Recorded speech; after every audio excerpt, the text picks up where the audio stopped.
Well, everyone, welcome back to the We Shall Not Sleep podcast. I hope you are all doing well this week.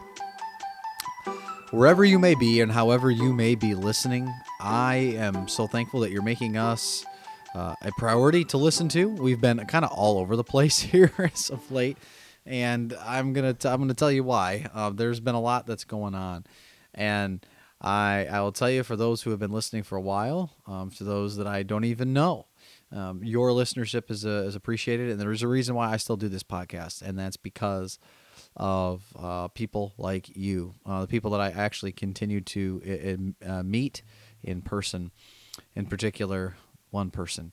And so tonight, I want to revisit some topics about what happens when God's timing is at the forefront.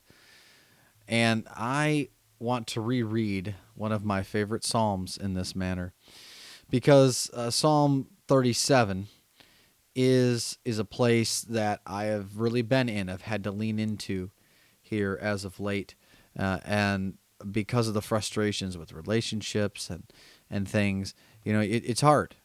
It is very, very hard. And when it comes to relationships and thinking about marriage, this is something that that's new to me, because not having that type of experience before, like deep abiding love, and that's what you're praying for. How do you recognize it when it's presented to you? Do you run from it? This idea that you have these desires, now it's understanding the weight of glory. And Psalm 37 is one of those things that I continuously come back to. And so, to the married couples out there, to those who are in relationships, I want to offer this as encouragement tonight. Not because I have a bunch of the experience and wisdom, but because of something that, I'm longing for and searching for. Psalm 37 says this. It's from David. And it says, "Do not fret because of those who are evil, or be envious of those who do wrong. For like the grass they will soon wither, like green plants they will soon die away. Trust in the Lord and do good. Dwell in the land and enjoy safe pasture. Take delight in the Lord, and he will give you the desires of your heart. Commit your way to the Lord. Trust in him, and he will do this. He will make your righteous reward shine like the dawn, your vindication like the noonday sun. Be still before the Lord and wait patiently for him. Do not fret when people succeed in their ways, when they carry out their wicked schemes. Refrain from anger and turn from wrath. Do not fret, it leads only to evil. For those who are evil will be destroyed, but those who hope in the Lord will inherit the land. A little while, and the wicked will be no more. Though you look for them, they will not be found. But the meek will inherit the land and enjoy peace and prosperity. The wicked plot against the righteous and gnash their teeth at them, but the Lord laughs at the wicked, for he knows their day is coming. The wicked draw the sword and bend the bow to bring down the poor and needy, to slay those who are upright. But their swords will pierce their own hearts, and their bows will be broken. Better the little that the righteous have than the wealth of many wicked. For the power of the wicked will be broken, but the Lord upholds the righteous. The blameless spend their days under the Lord's care, and their inheritance will endure forever. In times of disaster they will not wither. In days of famine they will enjoy plenty. But the wicked will perish. Though the Lord's enemies are like the flowers of the field, they will be consumed. They will go up in smoke.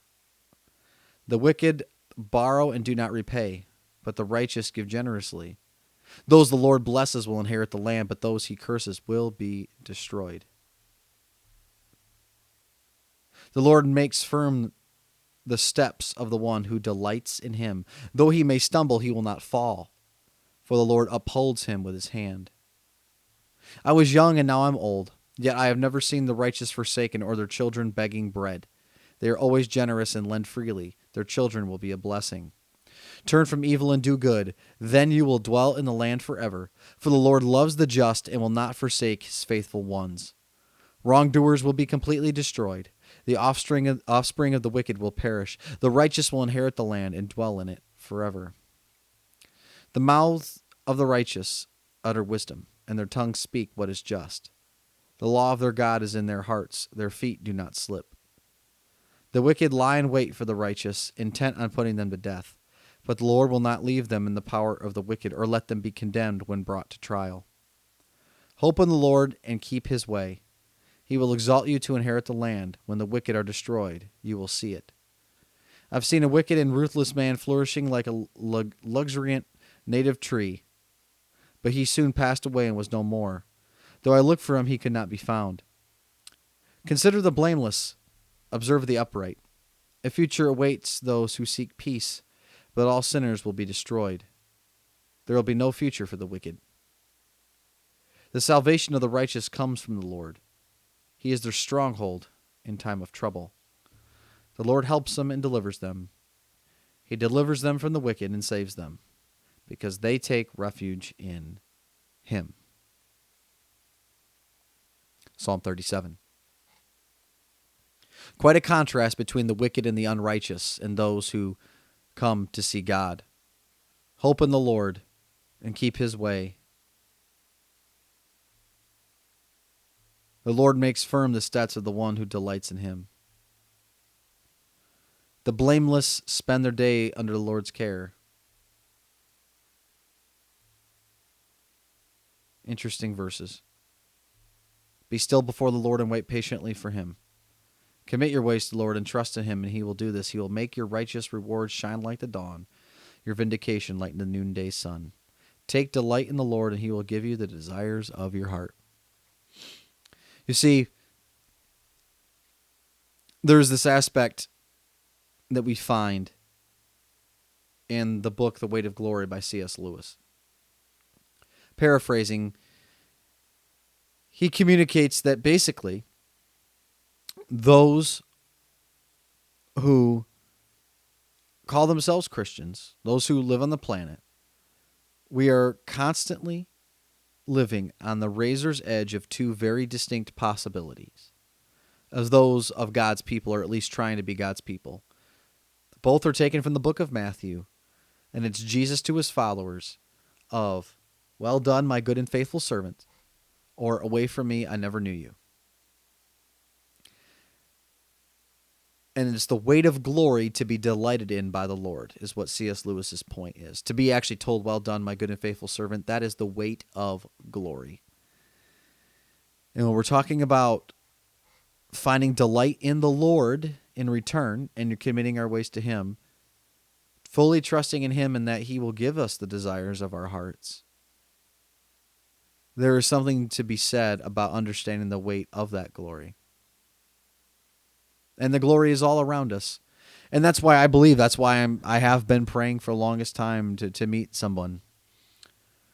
Because that glory, that burden is something that I don't take lightly. But that's why it's got to be something that the Lord brings. It can't be something that I arrange for myself. There was a podcast, and this has gone viral, this clip has gone viral, where a man talks about the last year of his wife's life and her battle with cancer, which she succumbed to and died. That on their wedding day, even though he knew that she was dealing with this cancer and that it was very likely to take her life, she was so bloated from the radiation she couldn't fit into her wedding dress, and she was bald on her wedding day. Still signed up to go the full distance with her. And the time came during the hospice, the in-home hospice care, where her husband, who was telling the story, along with his sister-in-law, her sister, and some others are in there, and they watch her take her last breath, and then the people leave. And the nurse says, hey, we need to move her. And either you can do that, talking about the husband, or we can do it. And he decided to do it himself, and when he picked her up, He described it as being stiff and cold, completely lifeless. And there was a massive picture window in their living room. And when he turned her to move her, all of his family and friends who were there that day got to watch this man carry the corpse of his wife from the living room into the bedroom as one final act of husbandry. And as he recounts, he lays her on the bed, and he stood at the foot of it, and he muttered the words, "Well done, it is finished." And it's not like it is finished like his stress is gone because he finally, this is finally over with. It's not that her battles with he is over with. He's just saying, my vow was finished. Till death do us part. And his part was finished. And at this point, watching this podcast, I was sobbing because it was just so beautiful. And seeing that commitment out of that young man. And that's the same posture that any of us must have as Christians going into relationship. Like, how could we get into a relationship and be prepared to do that for somebody we don't care about and don't love? And therefore, when you look at this thing called life, you look at the desires that all of us have, whether it's in a relationship or not, or completely unrelated to relationships. All I would love to communicate simply is that the Lord desires a relationship with us. And it is incumbent upon us to understand the weight of that glory. Which side of that knife and that razor's edge are we going to be on? Is it going to be well done, or is it going to be away from me? I never knew you. And we're very close to either one at all times. We can't always be too sure. I'm not talking about assurance of salvation, of course, because we have confidence that the Lord Jesus, of course, has died for us. We can have that assurance, but who are we relying on? Are we still trying to control? There's so many things out there. But if we commit our ways to Him and we trust in Him, He'll make our righteous reward shine like the dawn, and your vindication will be like the noonday sun. David himself says, I'm old and I've never seen the righteous beg. Because, remember, Jesus talks about this, about clothing the lilies of the field and providing nests for the birds of the air. How much more will He take care of the children who serve Him? The weight of glory, everyone, and what's coming next. Thank you so much for being with us this week. I really appreciate your listenership. May God bless you. May God keep you.